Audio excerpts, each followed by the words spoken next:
Crispin he's so detail oriented. So like all of that stuff with the elevator, that whole elevator gag. Yeah.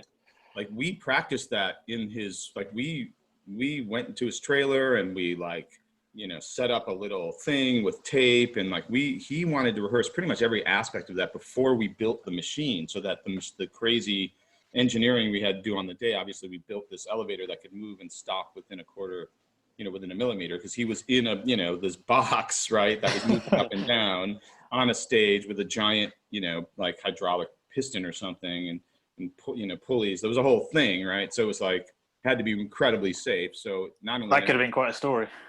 Yeah, right. So it had to be like, so it had to be incredibly safe, but then also in its safe, we also had to make sure the gag would work. So it had to be safe and work as a gag. So we worked very closely with Crispin about like how he was going to actually do it, like how he was going to sell it as the actor. And then, and so he drove the engineering of the set piece, because once I saw how he, was going to play it, then we're like, oh, okay, we have to build this elevator around how he's going to play it in order to make it all work. So he was very into that. And that's the same with the chainsaw gag.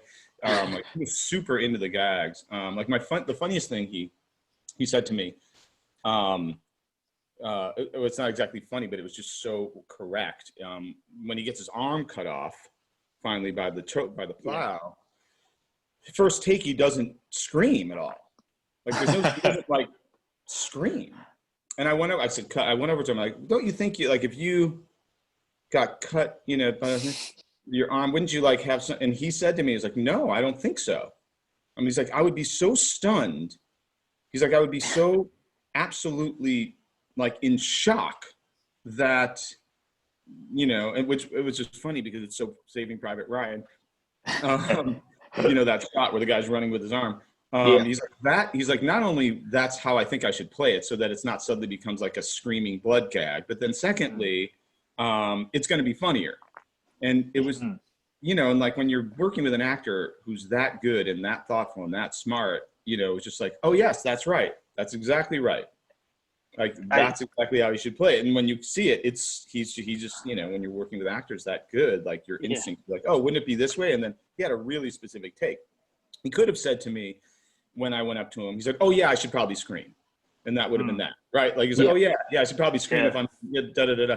But it's like, he had thought about it, right? He not only thought about it in the context of his character, but he had thought about it in the context of what he thought would be funniest. And I'm looking at it, I'm looking at the frame, and I'm like, oh yeah, that you're absolutely 100% right. So he was really, really good, in addition to being Crispin Glover in general and being awesome. He was just really, really good at understanding how to play inside huge set pieces that were totally absurd. Right? Like completely bonkers.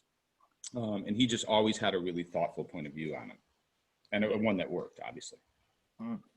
Like his delight in the chainsaw thing, that was also, I would have an absolute delight. He's so delightfully doing that stuff. He's brilliant.